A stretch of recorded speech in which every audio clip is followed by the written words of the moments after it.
আসসালামু আলাইকুম। আচ্ছা, কল্পনা করুন তো 15 শতাব্দীর আগে পর্যন্ত যেখানে কোনো জনবসতি ছিল না, ছিল না কোনো মানুষের আনাগোনা।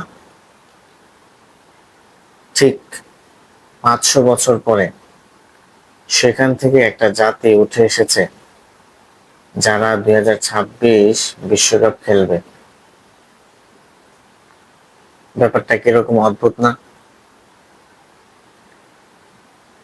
1500 শতাব্দীতে যখন পর্তুগিজ নাবিকদের একটা স্বর্ণযুগ চলছে, যে যুগটাতে পর্তুগিজ নাবিকরা তারা জাহাজে করে বের হয়ে যেত নতুন নতুন দেশ উদ্ভাবনের জন্য।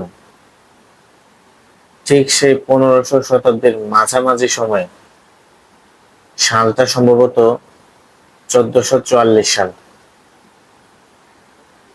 সেই সময় পশ্চিম আফ্রিকার উপকূল থেকে প্রায় 570 কিলোমিটার দূরে আটলান্টিকের একেবারে সেন্ট্রাল পয়েন্টে 10টা দ্বীপকে সম্ভবত নিয়ে গঠিত হয় কেপ ভেয়ার্দে। এই কেপ ভেয়ার্দে নামকরণ করেন পর্তুগিজ নাবিক অ্যান্টোনিও দে নলি। এই নামকরণের একটা রহস্য আছে। এটা এসেছে গ্রিন ক্যাপ থেকে। এই ক্যাপ ভেয়ার্দের অর্থ হচ্ছে গ্রিন ক্যাপ, এবং আজকের বর্তমানের ক্যাবো ভেয়ার্দে।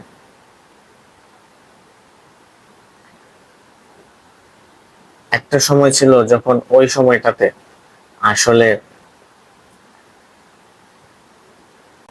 আফ্রিকান থেকে দাস কেনাবেচা করা হতো, এবং সেই দাসগুলোকে ইউরোপ এবং আমেরিকায় বিক্রি করা হতো। সেই ছোট্ট একটা দ্বীপ থেকে উঠে এসেছে একটা জনগোষ্ঠী। তাদের ছিল না আসলে কোনো অর্থনীতি, তাদের আসলে ছিল না কোনো সেই প্রাতিষ্ঠানিক ইনফ্রাস্ট্রাকচার। পর্তুগিজ নাবিকরা যখন এই ক্যাপো ভেয়ার্দে আবিষ্কার করে, এরপর থেকে ওইখান থেকে প্রথমে তারা ওই আফ্রিকান দাসদেরকে ইউরোপ এবং আমেরিকাতে পাঠাতে শুরু করে, এবং এটা প্রায় কয়েকশো বছর চলার পর একেবারে বিংশ শতাব্দীতে এসে শুরু হয় আফ্রিকান ডায়াসপোরা।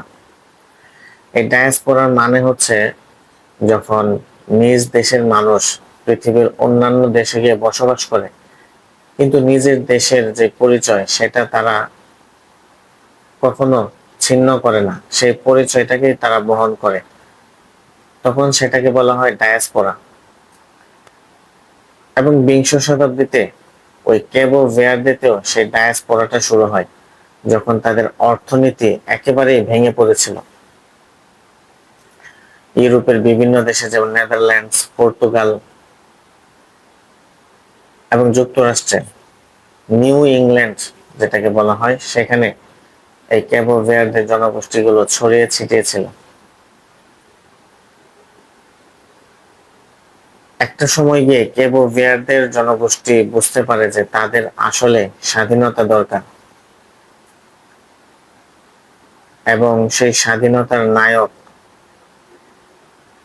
অ্যামিলকার ক্যাব্রেল, যিনি 1956 সালে প্রতিষ্ঠিত করেন PAIGC, অর্থাৎ African Party of Independence Guinea and Cabo ভেয়ার্দে।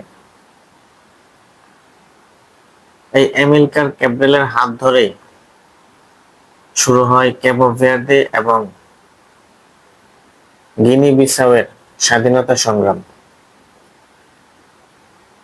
যদিও অ্যামিলকার ক্যাব্রেলকে আসলে হত্যা করা হয় 1973 সালে, শেষ পর্যন্ত 1975 সালে গিয়ে স্বাধীন হয় ক্যাবো ভেয়ার্দে। পর্তুগালের কাছ থেকে যখন স্বাধীন হয় তখন আসলে কেবো ভের্দের কিছুই ছিল না, না ছিল কোনো আহ ভালো অর্থনীতি, কৃষি। আসলে ওই কেবো ভের্দের যে ভৌগোলিক অবস্থান ওইটা আসলে কৃষি বান্ধব না, বৃষ্টি তেমন হয় না, আবহাওয়া কৃষির অনুকূলে না। কিন্তু কেবো ভের্দের জনগোষ্ঠী তারা লড়াই এবং সংগ্রাম করতে জানতো, এবং যার কারণে কেবো ভের্দে আস্তে আস্তে কিন্তু তারা তাদের স্বাধীনতা সংগ্রামের পরে তাদের দেশটাকে তারা নতুন ভাবে সাজাতে শুরু করে। যদি ফুটবলের কথায় আসি, তাহলে প্রথম দিকে তাদের আসলে তেমন কোনো ইনফ্রাস্ট্রাকচারই আসলে ফুটবলের ছিল না, নেই কোনো ভালো মাঠ, প্লেয়ারদের জন্য ছিল না আসলে কোন রকমের ফ্যাসিলিটি। একবার আসলে কল্পনা করে দেখুন তো, সেই একটা জনগোষ্ঠী যাদের আসলে কোনো ধরনের ফ্যাসিলিটি নেই, তারা কেনই বা আসলে ফুটবলের জন্য তারা আসলে খেলবে। কিন্তু তারা আসলে হাল ছেড়ে দেয়নি। 1975 সালে কেবো ভের্দে স্বাধীন হওয়ার পর অনেকটা সময় পার হয়ে যাওয়ার নিজের 1982 সালে নিজস্ব ফুটবল ফেডারেশন গঠিত হয়, এবং 1986 সালে গিয়ে তারা আসলে ফিফার সঙ্গে সংযুক্ত হয়, ফিফার সদস্য হয় এই কেবো ভের্দে। এবং এরপর থেকে তারা একের পর এক ধাপগুলো পার হতে থাকে। ফিফা কেবো ভের্দেকে প্রায় এই পর্যন্ত $6 মিলিয়ন কাছাকাছি কেবো ভের্দেকে আসলে ডোনেট করে বিভিন্ন সময়ে বিভিন্ন ভাবে, এবং এই পুরো টাকাটা তারা আসলে খরচ করে তাদের ফুটবল মাঠের ইনফ্রাস্ট্রাকচারের জন্য, প্লেয়ারদের বেতনের জন্য, এবং ফুটবল রিলেটেড যা যা কিছু দরকার তারা এই পুরো টাকাটা কিন্তু তারা ওইভাবেই খরচ করে। এবং এই হিসাব তারা কিন্তু আসলে দিতে পারবে যে, এবং ফিফাকে তারা ওই হিসাব দিয়েছে যে আমরা আসলে এই খরচটা এভাবে এভাবে করেছি। কেবো ভের্দের প্রথম সাফল্য আসে 2013 সালে, তারা আফ্রিকান কাপ অফ নেশনসে কোয়ার্টার ফাইনালে তারা ওঠে, এবং সেটাই ছিল তাদের ফুটবলের সর্বোচ্চ সাফল্য। 2014 বিশ্বকাপের কোয়ালিফাইও তারা অলমোস্ট কোয়ালিফাই করে ফেলেছিল, কিন্তু শেষ পর্যন্ত তারা আসলে আর কোয়ালিফাই করতে পারেনি। এবং এরপর 18 এবং 22 ওই কোয়ালিফাই গুলোতেও তারা আসলে তেমন একটা ভালো করতে পারেনি। কিন্তু তারা কিন্তু তাদের সেই যে একটা ইনফ্রাস্ট্রাকচার, তাদের যে প্ল্যান, তারা কিন্তু ওইভাবে ঠিক রেখেছে তাদের পরিকল্পনাগুলো। শেষ পর্যন্ত 2026-এর বিশ্বকাপে তারা কিন্তু কোয়ালিফাই করে, এবং এই কোয়ালিফাইও কিন্তু অনেক নাটকীয়তা ছিল। প্রথম কয়েকটা ম্যাচ কিন্তু আসলে কেবো ভের্দে ওইভাবে ভালো করতে পারেনি, কিন্তু একটানা শেষ পর্যায়ে গিয়ে একটানা 5 ম্যাচ তারা ছিল আনবিটেন, এবং এই পুরো কোয়ালিফাইং এ তারা একটা ম্যাচও হারেনি।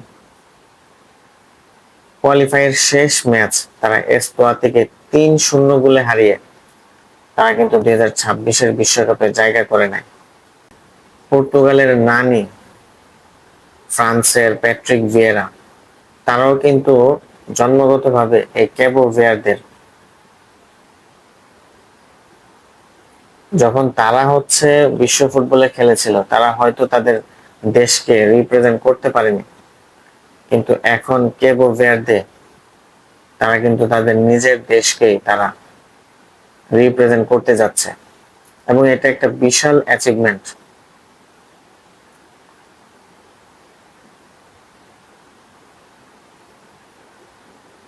মাত্র 1500 শতাব্দীতেও যেখানে কোনো জনগোষ্ঠী ছিল না, সেখান থেকে একটা জাতি উঠে এসেছে যাদেরকে দাস হিসেবে বিক্রি করা হতো। তারা এখন ফুটবলের মঞ্চে চলে এসেছে, বিশ্ব মঞ্চে।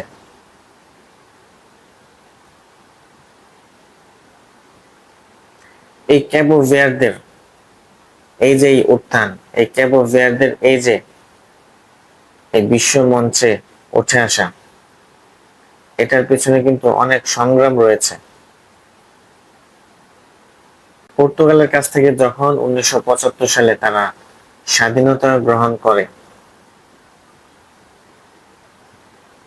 সেই সময় থেকে নিয়ে এই 2026 পর্যন্ত অনেক চড়াই উতরাইয়ের পরে তারা এই জায়গাতে উঠে এসেছে। অনেকগুলি বিষয় এটার পেছনে আসলে কাজ করেছে। ক্যাবো ভেয়ারদে মাত্র তাদের যে জনসংখ্যা 6 লাখেরও কম জনসংখ্যার একটা দেশ, এবং যাদের নিজের দেশের জনসংখ্যার চাইতে ডায়াসপোরা যাদের বেশি, অর্থাৎ পৃথিবীর বিভিন্ন দেশে তাদের বংশগতভাবে তাদের জনসংখ্যা কিন্তু ছড়িয়ে আছে পৃথিবীর বিভিন্ন দেশে। একটা সময় যারা আসলে যাদেরকে দাস হিসেবে বিক্রি করা হতো ইউরোপ এবং আমেরিকাতে, যাদেরকে ব্যবহার করা হতো নিজেদের স্বার্থে, সেই জাতি তারা এখন বিশ্বমঞ্চে নিজেদেরকে এক অনন্য উচ্চতায় নিয়ে গিয়েছে।